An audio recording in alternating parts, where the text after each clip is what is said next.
The reality behind that was actually that no company really knew how to integrate these into the large organization. So you had to set up a garage because you had to find ways of being more agile and more dynamic in order to try out.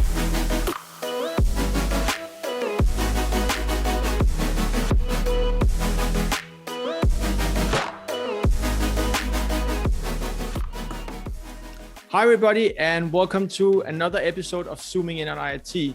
Today the topic is going to be digital transformation, and it's going to be highly interesting. Now, the tectonic plates of IoT and digital transformation is moving big time these days, but the thing is still that 75% of all IoT projects, they fail. So too much magic get lost in these one-to-one meetings we're all in. So how about opening these up, bringing thought leaders together and share knowledge and opinions so we can better those 75%. That's what Zooming in on IoT is all about. The format will be lo-fi and high value. Let's go. My name is Anders. I'm CCO at Onomondo. We do cloud connectivity tailored to IoT, and we're currently 26 people working out of Copenhagen, operating in more than 140 countries on behalf of all of our global clients. So as said, today's topic will be digital transformation. And today's guest comes from a huge company. You will certainly know the name, and what we'll try to do is dig a little more into what the company actually does. So it's Cognizant that's the guest today, and I've got Christian with me. So over to you, Christian. Please introduce yourself and let's hear a little more about who you are. Yeah, thanks, Anders. Thanks for that introduction. So I'm Christian Staalby.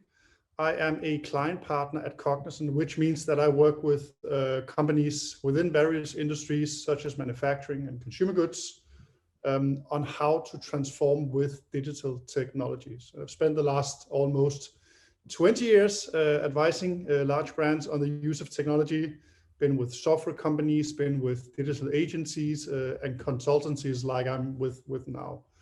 Now, Cognizant, I'm sure some of the listeners, viewers out there may be familiar with the brand. If for nothing else, then the car behind me. So some would probably have recognized Cognizant because we stepped into the world of Formula One this year, sponsoring the Aston Martin Cognizant Formula One team. Other than that, as you say, company is a very large, Cognizant is a very large company. So we are one of the world's largest IT consulting and services companies, approximately 300,000 employees, working across IoT, digital engineering, data and intelligence, robotics, automation, outsourcing, infrastructure, and cloud. So pretty much everything that goes around digital technologies, somewhere and somehow we have people and skills to cover that. So Christian, like you pointed out with a lot of courtesy, we had a Corona walk. We have the privilege of both being based in Copenhagen. We had a Corona walk a couple of months back, and you courteously outlined that you were about 10,000 times bigger than us here in Onomondo. So thank you for bringing all of that competence into this call. But can you give us a bit more insights to what you did before Cognizant? We're gonna have plenty of time to talk into what you guys are doing today and your view and your take on what to know about digital transformation. But before that, a bit more on you. Sure.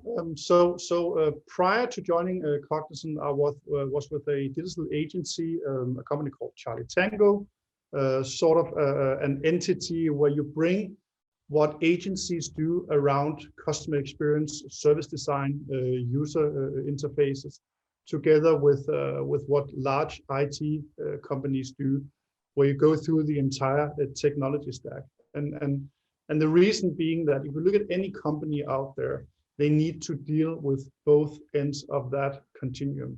They need to be able to actually deliver great experiences, so cool mobile apps, great looking front ends to the employees, to their partners, to customers, but they also need to tie that in and integrate that with the technology stack. So many companies invested a lot throughout the last 20, 30 years really into big IT systems to support whatever kind of business process that you have. So before joining Charlie Tango, I spent 11 years with SAP, being one of the largest companies within the ERP space, and much more, to be honest, these days. So I've worked with large IT companies where it's pretty much focusing on the agenda of the CIO. So what do we need in order to be able to operate and run more smoothly with digital technology, but also with smaller entrepreneurial companies and agencies where it's more focusing on the CDO or the CMO, so the digital officers, the marketing officers, and even the chief executive officers, on how to transform the business and the business model and how you're exposed to your customers and to the market in general. At Cognizant, we're trying to sort of bring these ends together because we're actually capable of dealing with both the front ends, the experience layer of how you deal with things, as well as infrastructure and delivering cloud and implementing systems. And a lot of this has to do with data. So basically, how can you increase the intelligence and the use of intelligence by looking at all of this data that you have from your internal processes and from your exposure to customers and your collaboration with partners, and then build even better business processes or even new business models and new digital experiences as you go along. Great, Christian. And if you take today's topic, we decided we would dig more into digital transformation. Sure. And let's just buzzword that down a little. I think you had an interesting point just before I hit the record button. And if I may ask you to get into that, because had we had this chat 18 months ago, we would probably have a way different chat. And now everything has seen a way different velocity than we did post the pandemic. But can you please help buzzword digital transformation down absolutely. Before we elevate back up and then do a proper chat and go in depth? Yeah. So first of all, I always get a little bit tired when I hear myself talk about digital transformation, or at least use those two words, because it doesn't really mean a thing, and it means the world. But it's a new disruption, right? Yeah, exactly. So at least it means a lot of things, and it means something quite different to a lot of different people. So initially, and to some, digital transformation might just have been about being represented digitally.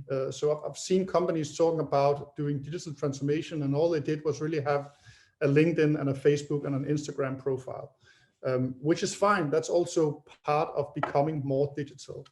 Now, through to the digitalization of commerce, so with e-commerce and that trend coming, and that's really nothing new either. But obviously, with COVID-19, you've seen a huge uptake and transformation within the e-commerce space, and a lot of companies have invested a lot into that for good, because it delivers better experiences. So that's also digital transformation. Now, if you look at the entire ERP era, then that was also a digital transformation. So a digitization of data and business processes, primarily internally. Then you have 10 to 5 years ago, you have had the digitalization of experiences. So better looking applications, better looking front ends, using consumer grade convenient devices, mobile phones and the like. Now, all of this is really digital transformation, but essentially it doesn't change the fact that most companies are still physical entities, or at least they are made up of a lot of physical entities. They are having human employees.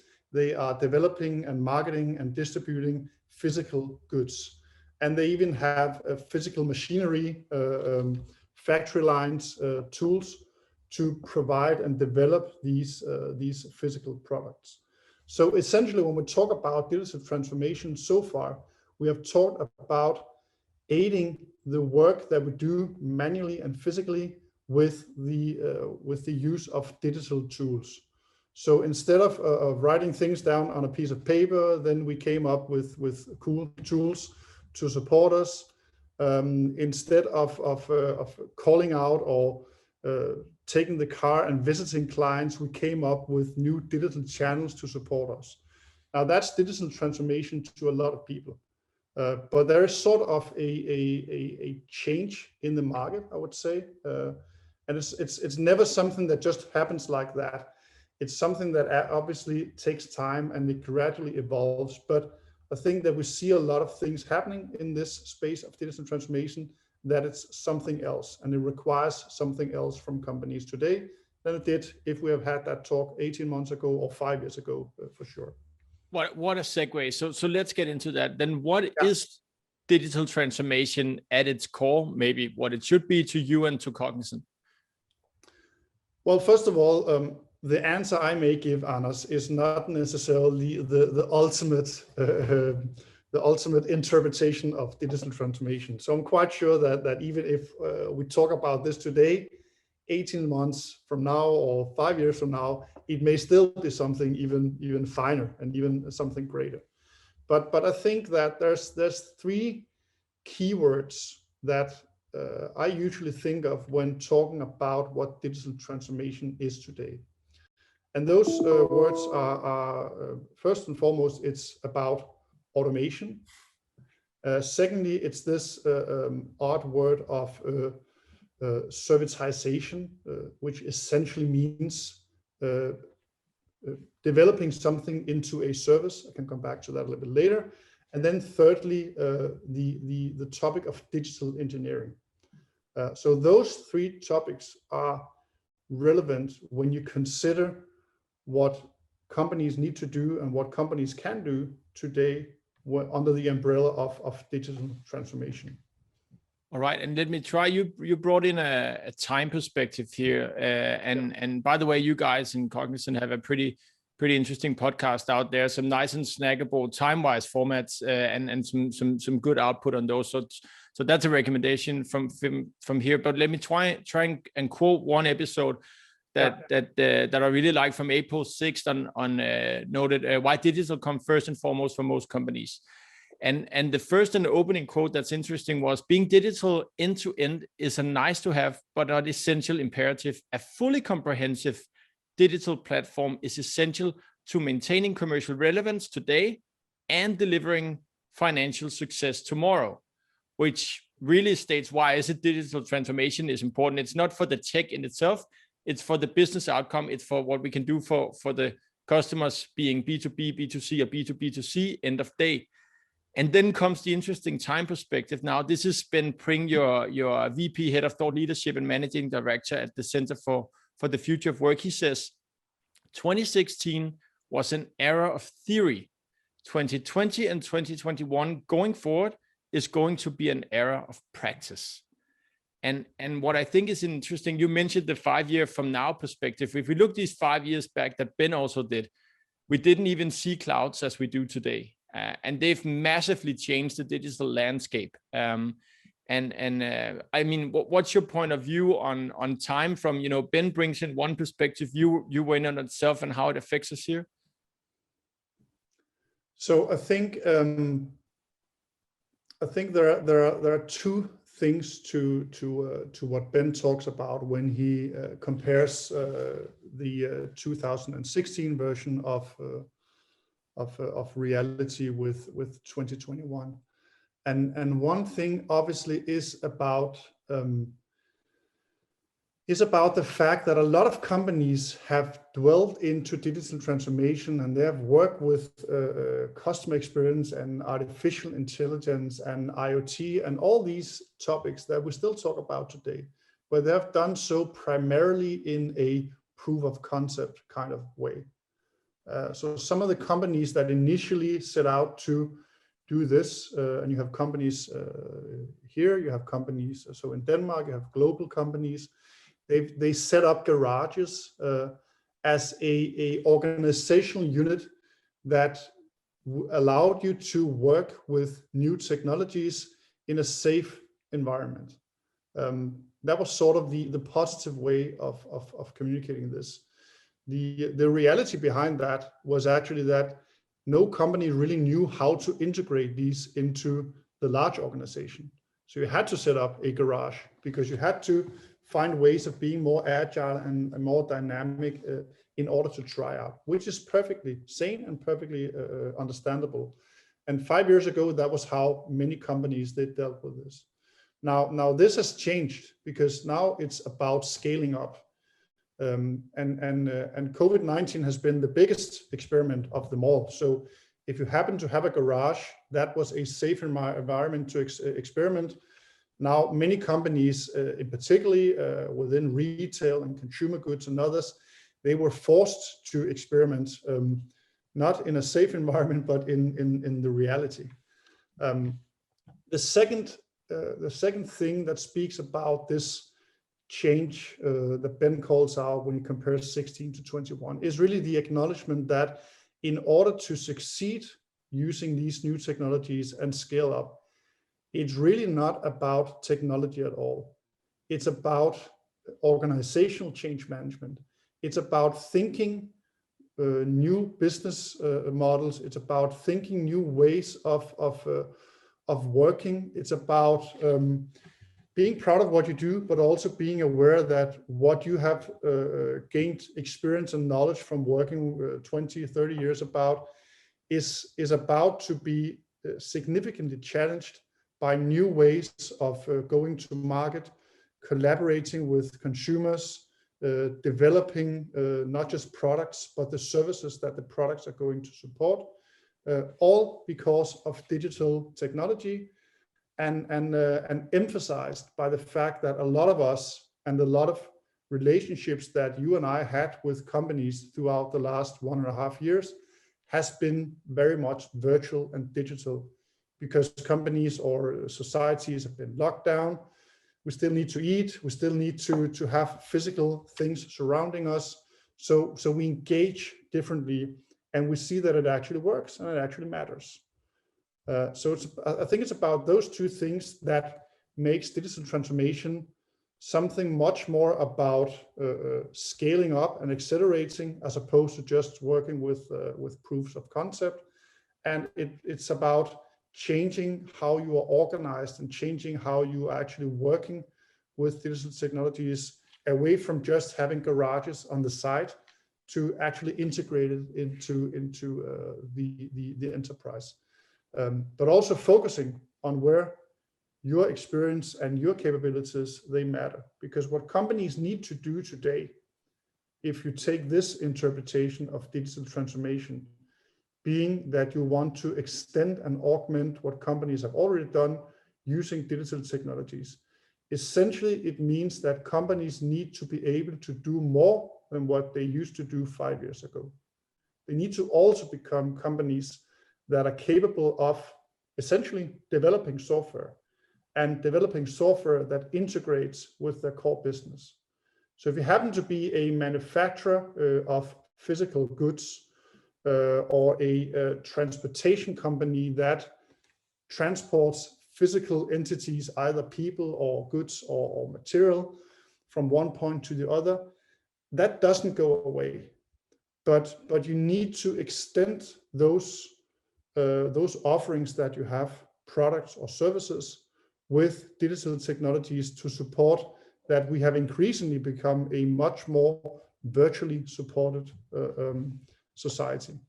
Absolutely. And so where Ben argues, where Ben argues from theory putting into practice, I love how you just tie that into the garages. We've all talked about them. I was part of one, did 2 keynotes in 2017 and 18 at South by Southwest. Everybody loved to talk about intrapreneurship at the time. Whereas now it's about not only scaling these things, but bringing them into the business, being part of the business. And Christian, would you mind double clicking on that? Because I know you have an interesting both opinion, and you guys substantiate with strategizing behind building this software competence in-house, as in, like, first of all, why do that? And secondly, how do that? Let's be specific also. Yeah, okay. So first of all, the intrapreneur is and was a role that is quite crucial in going from the old world to whatever new world we now have. But it's also a concept or a role that sort of makes this a challenging chasm to cross, because essentially it speaks about having to have new kinds of capabilities within the environment, within the organization. And we work with companies where you bring in intrapreneurs in the shape of a chief digitalization officer. So you could take a company like Grundfoss. They early on invested into bringing on a CDO who could help them actually do the stuff that they weren't capable of themselves, because they come from the world of manufacturing pumps for 75 years. They don't come from the world of being entrepreneurial in that space and developing software. So in order to cross that chasm, you need to bring someone on board who essentially is capable of doing that. Now, no one person is capable of doing that for any company. And the same goes for the CDO that joined Grundfoss. But what that person can do is actually help the company transform into being capable of everyone being entrepreneurs. So that's pretty much where you want to go. So you become a facilitator of the change that ultimately means that, and that's the way that the CDO from Grundfoss, a Swedish gentleman called Fredrik, he pointed out, well, essentially it's the task you get is time limited, because either you succeed in transforming how the company is essentially capable of becoming entrepreneurs, not just with one guy, but across the organization, or you need to find something else to do. Now, that something else could be within the same company, could be somewhere else, right? But it's a chasm that you eventually will cross. If you don't cross, you failed as a company, right? But Grundfoss, they embarked on this in order to see how could a 75-year-old pump manufacturer essentially become much more of a digital company. And that's where you move from trying out to actually becoming a company that has large-scale projects, initiatives to support becoming such a software extended company, which is currently what's happening. Yeah, and this links to what you mentioned, automation, servitization, and digital engineering earlier. And just the other day, I heard this podcast. I believe it was the head of IoT of Ericsson, who actually quoted Grundfoss as a case as well, moving from selling pumps to selling water as a service. And that's a super tangible transition into what we're talking about here. Yeah, and maybe it's worth just elaborating a little bit on that, because maybe I skipped that quite easily before. I mean, at the end of the day, Grundfoss is still in the business of selling pumps, but pumps serve a purpose, and pumps doesn't cut it by itself. Now, most of us would probably recognize the brand Grundfoss, and many of us would also have a piece of equipment that's branded Grundfoss somewhere in our house or in our home. But ultimately, it's about providing better water. It's about supporting also some of the stuff that's going on around sustainability. So provide better climate and ultimately providing better quality of life for many individuals. So what Grundfoss early on realized is that they are not in the pump selling business. They're in the business of selling water as a service, essentially, right? And with that, and Grundfoss is just one example of a manufacturing company which obviously sits with a very close connection to physical assets, so machinery and products and so on and so forth. That will always be physical in nature. But they very early on realized that they need to add layers of services around these physical assets in order to make it something that actually fulfills the purpose of contributing to better quality of life. And that's why the CDO was brought in to try and see where could you actually help digitally transform such a seemingly conservative company manufacturing and selling pumps. And they looked upon a number of different things. And this is where we can also talk about automation and servitization and digital engineering. Because obviously the sheer notion of extending your physical business with digital technologies to create better services is in fact the sheer concept of servitization. So you can look upon it within the automotive industry, for instance, right? I mean, many people, they have gone past owning a car because they essentially don't want a car. They want transportation from point A to point B at any given time. So you're able to actually lease a car, or you can actually use your mobile app, and then you can just pick up whatever share car you can find available, and then you get from point A to point B. That's servitization.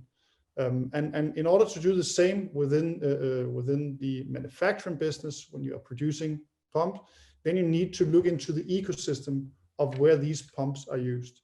Now, there's a very interesting case with Grundfoss, and you can look it up, and it's done in a collaboration and ecosystem of partners that Grundfoss have identified in order to provide cleaner water in third world countries, so sub-Saharan African countries, where they have teamed up with a provider that enables them to actually set up water kiosks on remote locations that are solar powered, they are self-sustaining, and then you actually have a subscription model.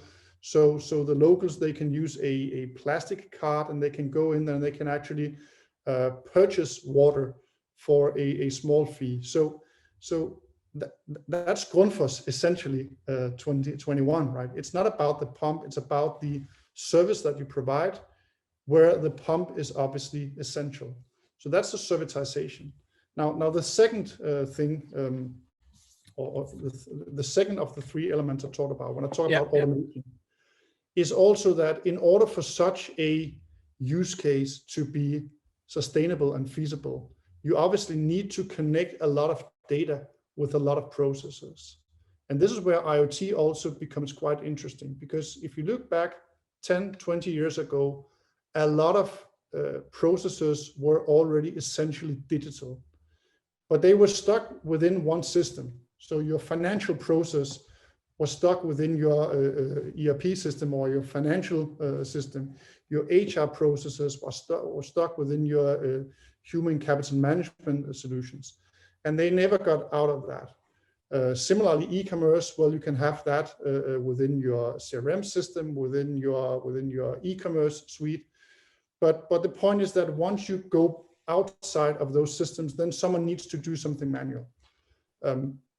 IoT is really about acknowledging that all of those physical assets that we have, if they were able to omit or capture data, you can actually do something quite interesting. Now, IoT is nothing new, right? You have seen examples of work with a utilities company 5 years ago, where a local engineer with that utilities company, he built a mock-up. He took a Raspberry Pi unit, and then he stuck it onto a thermal power plant, and then he was actually able to sense temperature, moist, all of these physical things that he could then make into data through this piece of unit that he built using a Raspberry Pi computer. And once he had that, well, then he had data that he could get every 5 seconds or real time, and then he could actually look upon a screen that showed the temperature, that showed the level of moist, and then that's where the manual labor comes in, because then it required someone skilled and experienced to understand, well, if the temperature is this and the moist level is this, then I probably need to do something. So it's all of the manual work. Now with the maturization of how we work with these things and how we work with it in proofs of concepts and in garages and so on, now there's a refined corporate knowledge that if you could actually take all of this data and you can automate it and you connect it to other data from other systems, by the use of algorithms, and it's really basic intelligence to some extent, then you can start automating some of these things. So you can look for patterns, or you can even manually create those patterns, and then you can say, well, if this happens, then you have to do this.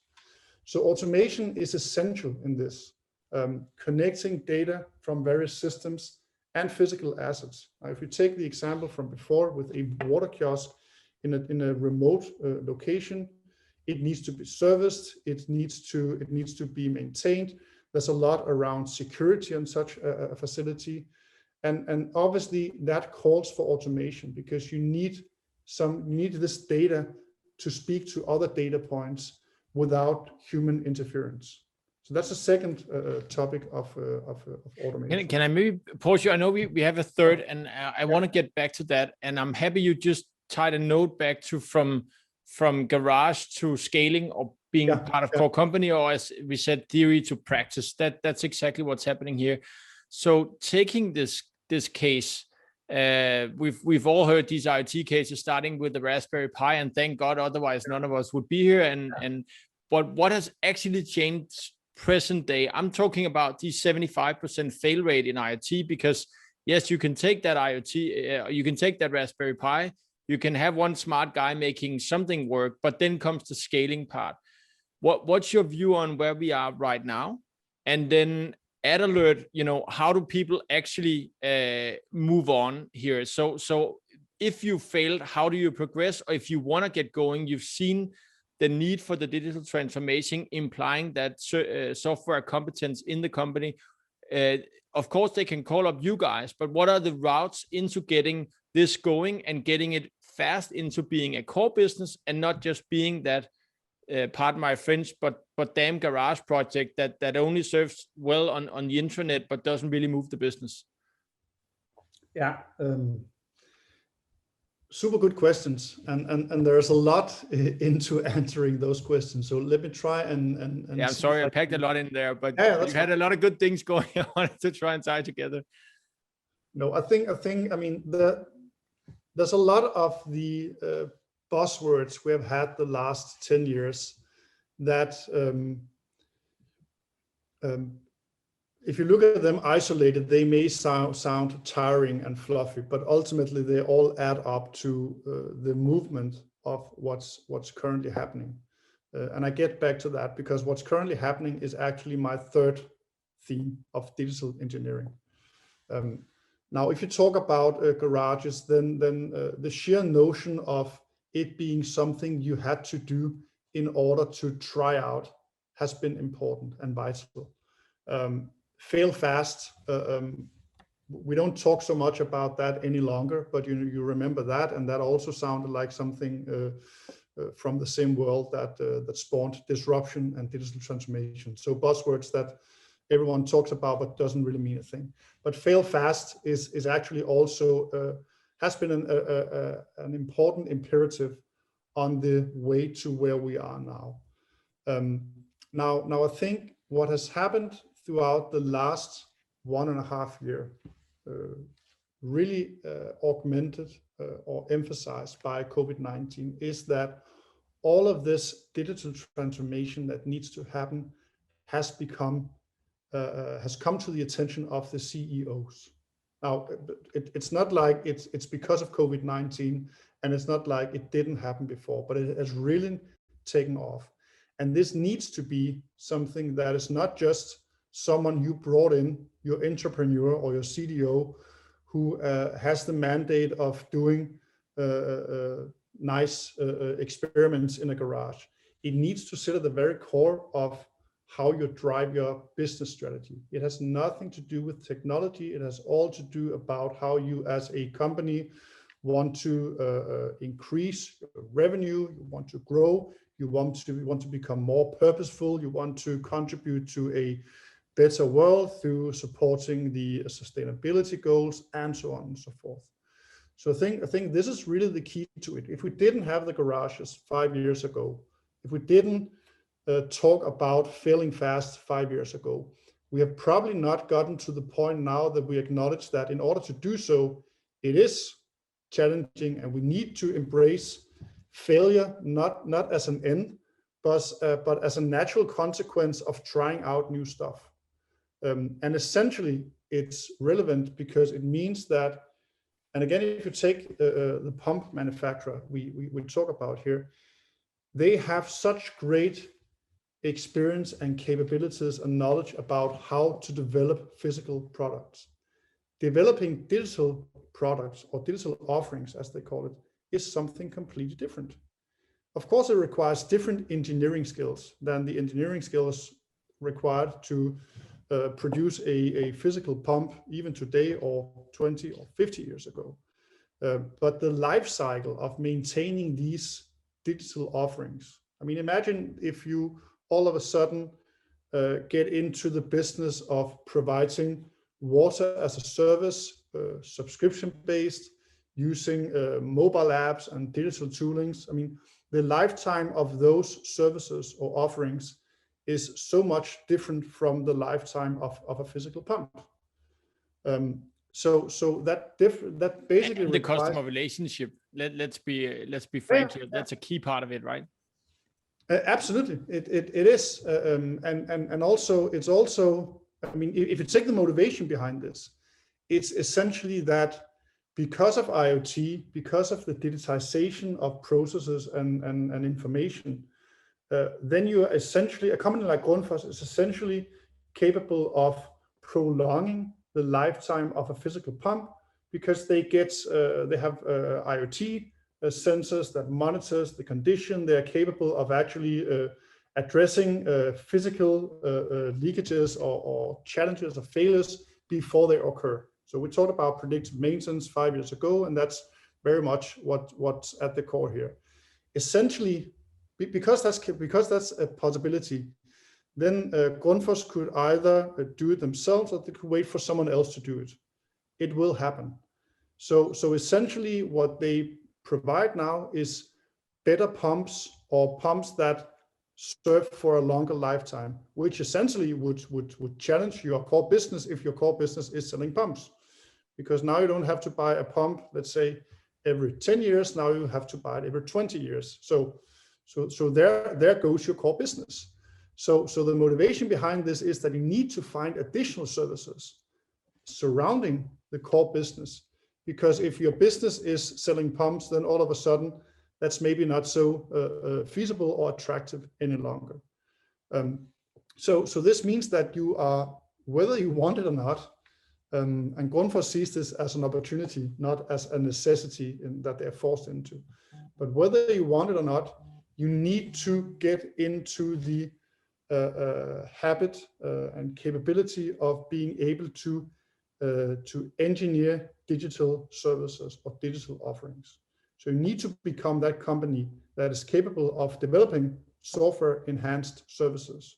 Now, they don't have to go out and do something that's completely disconnected from the physical pump.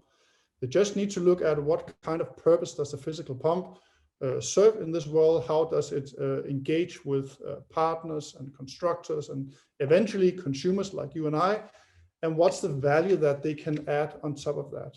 But it does require that they would be able to actually become digital engineers. And that's a challenge because it's different skill sets, but it's also a different lifetime or different way of working with this. And essentially, maybe sort of trying to round up a little, I feel like the right question to ask is maybe the last question is how to become that company you just outlined and how to become those digital engineers, how to do that. You need to either build up a huge in-house capacity to do so, or extend existing employees, or you need to partner up with someone who can be that digital engineering capacity. Now we work at Cognizant. We work with both, right? Acknowledging that not every company necessarily wants to outsource what they're capable of doing. So at some companies we are doing just that. So they ask us to become their digital engineering practice or and other IT related matters for that matter. If you take a company like Aker, Kværner in Norway. We are playing the part of being the IT department to a large degree. But you also see companies that want to build up their own in-house capacity in order to become such a company. Now the challenge here is speed and scale, because if you ultimately want to do this beyond the trial stage, so beyond the garage of 5 years ago, then you need to bring on board a lot of people with different skills, and you need to do so without disrupting or destroying your core business. And that's where we can actually go in and we can help set up, we can build such capacities, we can transfer them, and so on and so forth. There's no one single question or answer to the question, Anders. I think it's about acknowledging that this is where you need to go, and then partnering up with someone who knows about developing software in finding out what's the right route that you as a company should take. Do you thrust into this big scale because you already did the garage and the POCs and the fail fast things, or do you gradually build this up? It will be my advice there. Great, and that acknowledgement point you had, I'm curious as to, I almost want to phrase it as a leading question. Is there anyone you meet out there that haven't acknowledged, or maybe the right question to ask is what level of acknowledgement? Because we meet these same actors quite a lot later. It's very few that wake up in the morning and think, hey, I need connectivity. They might think I need to move data from A to B, and that's the same coming into the point you made before. Nobody buys a pump, they buy water. But where are we at the level of acknowledgement right now? Into do I just need a CDO and a couple of good developers and we're good to go, or do I know I need to basically probably look at changing my complete business model and revenue stream over the next 5, 10, 15 years? Both are good examples, to be honest. And it first and foremost, it takes an acknowledgement that your core business can transform with digital technologies for the reasons we have spoken about. You can optimize your internal operations, you can improve on the quality of what you produce, the speed by which you produce it, even reduce the cost of how you do so. You can provide better ways of engaging with your clients, with your partners, even with your employees, now becoming more virtual. So it's all about that. And if that acknowledgement isn't there, and it's first and foremost the CEO's responsibility to ensure that it is there. It's not the CDOs. If the CDO is brought in without this being embraced by the CEO is probably not going to succeed with anything more than those trials. Absolutely. Yeah. So you need that acknowledgement. I think there's something really interesting and something that really makes me happier than I would have been at any point during my professional career, and that's the acknowledgement of the contribution of the human individual. Now, many companies, they talk about purpose.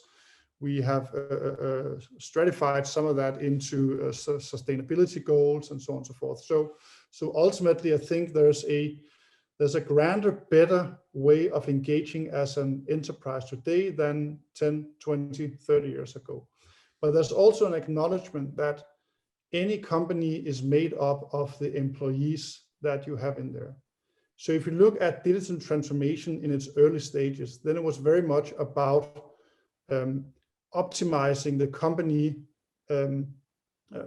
not necessarily considering the employees that made up that company. So I've seen many optimization projects and programs to introduce new systems to reduce cost and increase time. And you can take the Danish healthcare, patient care as a brutal example. of that not always actually being reality once you implement it, because you forgot to think of the people who make up the company.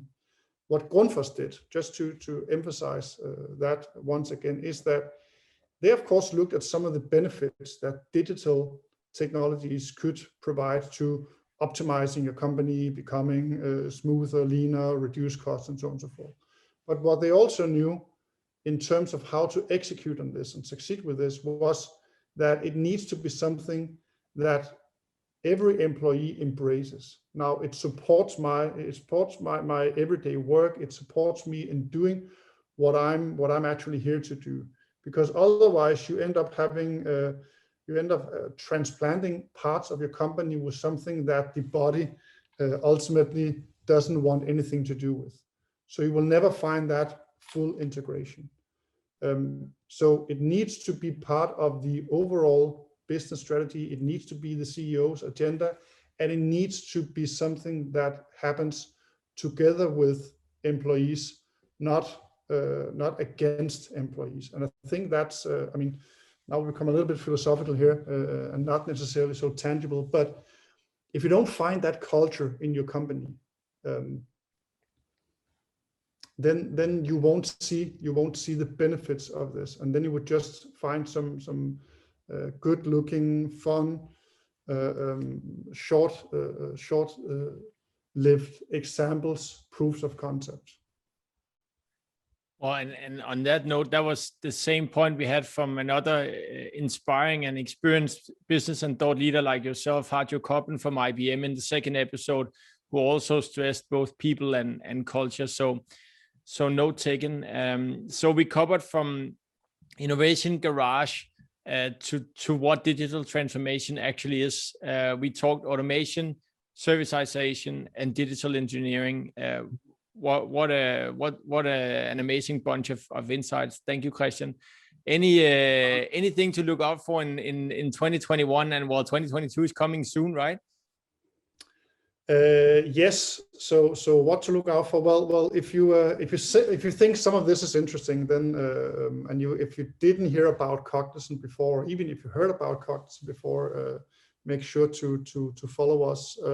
There's a lot of interesting stuff happening also beyond in sponsoring Formula One. We also have sponsorships within the sailing industry. And we also acquire companies. We recently acquired ESG Mobility, a company within the automotive engineering space. So connected, autonomous electric vehicles, adding another 1,000 employees to this large family of 300,000 Cognizants. So there's a lot of interesting stuff happening here. It's not all organic. It's not all work. It's also about showing the capabilities of how to use digital technologies in different aspects of society. And in the interest of being specific, where specifically could people hit you up at best? Well, LinkedIn. My email is also available. Do we share that somehow here, Anders? Yeah, I'll put it in the show notes, of course. Yeah. Now our website, you already found our podcast. That's a good piece of getting a little dose of something that we find quite relevant. So it's the usual channels, so to speak. There we go. On that note, Christian, thank you so much for your time. I really appreciate you sharing some knowledge here with the people out there. Likewise, and thanks for the opportunity, Anders. Always a pleasure.